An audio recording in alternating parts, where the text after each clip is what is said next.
ഇതിൽ രണ്ട് മൂന്ന് കാര്യങ്ങൾ ഭയപ്പെടുത്തുന്നതാണ്. ഒന്ന്, ടൈമർ സെറ്റ് ചെയ്ത് ഇൻസ്റ്റാഗ്രാമിൽ ചാറ്റ് ചെയ്യുക. തെളിവുകൾ ഉണ്ടാകാതിരിക്കാൻ വേണ്ടി ഇയാൾ മുൻകരുതലെടുക്കുന്നു. പിന്നീട് ബന്ധം കഴിഞ്ഞതിനു ശേഷം പിന്നീട് വന്ന് മരുന്ന് കൊടുക്കുന്നു. ഇതൊക്കെ ഇയാളുടെ ഒരു രീതിയായിട്ട് മാറുകയാണോ? നേരത്തെ തന്നെ ഈ പിൽസ് കഴിക്കുന്നതിനെ കുറിച്ചുള്ള കാര്യങ്ങളൊക്കെ നേരത്തെയുള്ള ചാറ്റിലും പുറത്തു വന്നതാണ്. മറ്റൊരു പെൺകുട്ടിയുടെ കാര്യത്തിൽ ഇത് ഇയാളുടെ ഒരു രീതിയാണ് എന്നാണോ മനസ്സിലാക്കേണ്ടത്? ഒരു രാഹുൽ മാങ്കൂട്ടത്തിൽ സ്റ്റൈൽ?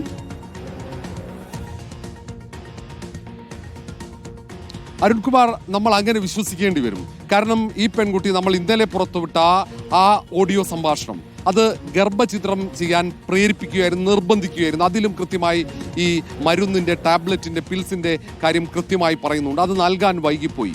പിന്നീട് ആ കുട്ടി ഗർഭിണിയാകുന്നു. പിന്നീട് വളരെ ലാഘവത്തോടെ ആ പെൺകുട്ടിയുടെ ജീവൻ പോലും അപകടപ്പെടുമെന്ന് അറിഞ്ഞിട്ട് പോലും ആ പെൺകുട്ടിയോട് ഈ ഗർഭചിത്രം ചെയ്യാൻ നിർബന്ധിക്കുന്ന ജനപ്രതിനിധിയായ രാഹുൽ മാങ്കൂട്ടത്തിനെയാണ് നമ്മൾ കണ്ടത്. ആ ശബ്ദമാണ് ആ ശബ്ദം പുറത്തു വന്നപ്പോൾ അതിനെ AI ആണെന്ന് സംശയിക്കുന്ന രീതിയിൽ താരതമ്യപ്പെടുത്താനാണ് ധാർഷ്ട്യത്തോടെ രാഹുൽ മാങ്കൂട്ടത്തിൽ തയ്യാറായത്. അതുകൊണ്ടാണ് നമ്മൾ വീണ്ടും രാഹുൽ മാങ്കൂട്ടത്തിൻ്റെ ടെലിഗ്രാം ചാറ്റും വാട്സപ്പ് ചാറ്റും പുറത്തുവിട്ടത്. ആ കുറ്റം ചെയ്തെങ്കിൽ ആ കുറ്റം പൊതുമധ്യത്തിൽ അത് തെറ്റാണെന്ന് ബോധ്യമായി സമ്മതിക്കുകയാണ് രാഹുൽ മാങ്കൂട്ടത്തിൽ ചെയ്യേണ്ടത്. വീണ്ടും വീണ്ടും ആ പെൺകുട്ടികളെ പീഡനത്തിനിരയായി മാനസികാഘാതത്തോടെ ഇരുട്ടുമുറിയിൽ കഴിയുന്ന പെൺകുട്ടികളെ വീണ്ടും വിഷമിപ്പിക്കുകയല്ല രാഹുൽ മാങ്കൂട്ടത്തിൽ ചെയ്യേണ്ടത്. അരുൺകുമാർ, എന്തായാലും ഇത് ഒരാൾ മാത്രമല്ലെന്ന് ഉറപ്പാണ്. ഇനിയും ഒട്ടേറെ പേരുണ്ട്. ഇത് രാഹുൽ മാങ്കൂട്ടത്തിൻ്റെ രീതിയാണെന്ന് ആ പെൺകുട്ടി പറയുന്നു. കാരണം ഒരു സീനിയറായ മറ്റൊരു വിദ്യാർത്ഥിനിക്ക് സമാനമായ അനുഭവമുണ്ടെന്ന് മനസ്സിലായപ്പോൾ അത് താൻ വിശ്വസിക്കുന്നത് തനിക്കുണ്ടായ അതേ അവസ്ഥ, തനിക്ക് എങ്ങനെയാണോ അനുഭവം ഉണ്ടായത് അതേ അവസ്ഥയിലൂടെ ആ പെൺകുട്ടി കടന്നുപോയെന്ന് പറഞ്ഞപ്പോൾ തനിക്ക് ബോധ്യമായി. എങ്കിലും ഏതെങ്കിലും ഘട്ടത്തിൽ രാഹുൽ മാങ്കൂട്ടത്തിൽ തെറ്റിദ്ധരിച്ചറിഞ്ഞ് തിരുത്തി തനിക്കൊപ്പം വരുമെന്ന് ഒരു ഘട്ടത്തിലെങ്കിലും ആ പെൺകുട്ടി പ്രതീക്ഷിച്ചു എന്ന് ആ പെൺകുട്ടി പറയുന്നുണ്ട്. അത്രയേറെ ആത്മാർത്ഥമായി ഇന്നലെ ശബ്ദം പുറത്തുവിട്ടപ്പോൾ അതിലെ എങ്ങനെ രാഹുലിനെ സ്നേഹിച്ചു അതേപോലെ ഈ പെൺകുട്ടിയും സ്നേഹിച്ചു എന്നാണ് നമുക്ക് മനസ്സിലാക്കാൻ കഴിയുന്നത്. Okay, thank you. റോഷിയാണ് വിവരങ്ങൾ നൽകിയത്. ഇതിങ്ങനെ ഇപ്പോൾ രണ്ട് മൂന്ന് കാര്യങ്ങൾ കൂടി. ഈ കുട്ടി പരാതി കൊടുക്കില്ല എന്ന് പറയുന്നത് അത്തരത്തിലുള്ള തെളിവുകൾ ഇയാൾ നശിപ്പിക്കുകയും ഒടുവിൽ നേരത്തെ ഒരു പരാതി പറയാൻ വന്നൊരു പെൺകുട്ടിയുടെ അവസ്ഥ കൂടി ഈ പെൺകുട്ടി പറയുന്നുണ്ട്. നേരത്തെ നമ്മളോട് റിനി ആൻഡ് ജോർജ് വന്ന കാര്യങ്ങൾ പറഞ്ഞു. റിനി ആൻഡ് ജോർജ് വന്ന കാര്യങ്ങൾ വെളിപ്പെടുത്തിയപ്പോൾ അതിനുശേഷം വലിയ സൈബർ ആക്രമണം റിനി ആൻഡ് ജോർജിന് നേരെയുണ്ടായി. അപ്പോൾ അതിനിടയിൽ വന്ന കമൻറ്റ് ബോക്സുകൾ തന്നെ ആശങ്കപ്പെടുത്തുന്ന സാഹചര്യമുണ്ടായി. അങ്ങനെയാണ് ഇവർ തുറന്നു പറയാൻ വരുന്നത്. ഇന്ന് പോലും VK ശ്രീകണ്ഠൻ MP ഈ പരാതി തുറന്നു പറഞ്ഞ പെൺകുട്ടിയെ അധിക്ഷേപിക്കുന്ന തരത്തിലാണ് സംസാരിച്ചത്.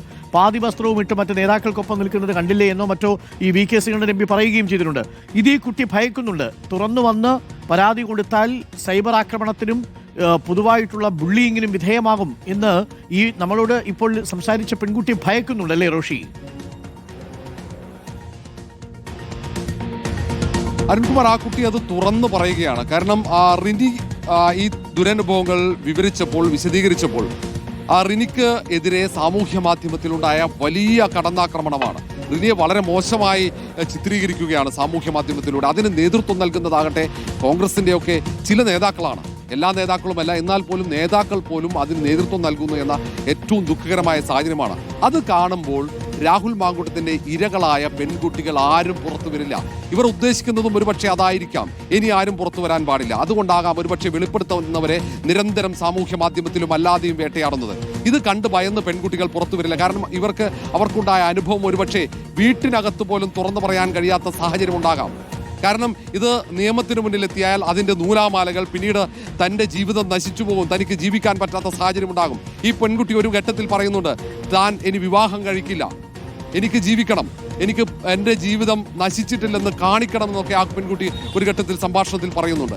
അങ്ങനെ അവൾ അതിജീവിതയായി മാറുകയാണ് അരുൺകുമാർ. ഈ രാഹുൽ മാങ്കൂട്ടത്തിൻ്റെ ഭാഗത്തുണ്ടായ ദുരനുഭവം അത് അതിജീവിക്കാനുള്ള ഒരു മാനസികാവസ്ഥയിലേക്ക് മാറ്റിയെടുക്കാനാണ് ആ പെൺകുട്ടി ശ്രമിക്കുന്നത്. ഇനി പരാതിയുമായി പോലീസിനെ സമീപിച്ചാൽ പിന്നീട് അതിൻ്റെ നിയമ നടപടികൾ ഉണ്ടാകുമ്പോൾ വേട്ടയാടപ്പെടുമെന്ന് ഉറപ്പാണെന്ന് ആ പെൺകുട്ടി കരുതുന്നുണ്ട്. അതുകൊണ്ട് ഇനി മറ്റു പെൺകുട്ടികൾ ഇതുപോലെ തുറന്നു പറയാൻ പുറത്തു വരണമെന്നില്ല. എന്നാൽ പോലും ഒരു പക്ഷേ പൊതുസമൂഹം പിന്തുണ നൽകിയാൽ, മാധ്യമങ്ങളും നിയമ സംവിധാനങ്ങളും പിന്തുണ നൽകിയാൽ ഒരുപക്ഷെ കൂടുതൽ പേർ ഇത് പരാതിയുമായി തന്നെ പുറത്തു വരാനുള്ള സാധ്യതയുമുണ്ട്. അതിന് ആത്മാർത്ഥമായി പൊതുസമൂഹം പിന്തുണയ്ക്കണം. കാരണം ഇത്തരത്തിലുള്ള ആളുകളെ തുറങ്കലിലേക്ക് തന്നെയാണ് അരുൺകുമാർ അയക്കേണ്ടത്. Thank you. റോഷിയാണ് വിവരങ്ങൾ നൽകിയത്. ആ പെൺകുട്ടി റോഷിയുമായിട്ടാണ് സംസാരിച്ചത്. വിശദമായി സംസാരിച്ചിട്ടുണ്ട്. പലതും കേൾക്കുമ്പോൾ തന്നെ ഞെട്ടലുണ്ടാവുന്നു. ഇതൊക്കെ ഒരു രീതിയായി മാറുകയാണ്, ഒരു സ്റ്റൈലായിട്ട് മാറുന്നു എന്നുള്ളതാണ് മനസ്സിലാക്കുന്നത്. നമുക്കൊരു ചെറിയ ഇടവേള വേണം. ഇടവേളയ്ക്ക് ശേഷം തിരികെ വരാം. മറ്റൊരു പ്രധാനപ്പെട്ട വാർത്ത വരുന്നുണ്ട് തിരുവനന്തപുരത്ത് നിന്നും. Short break.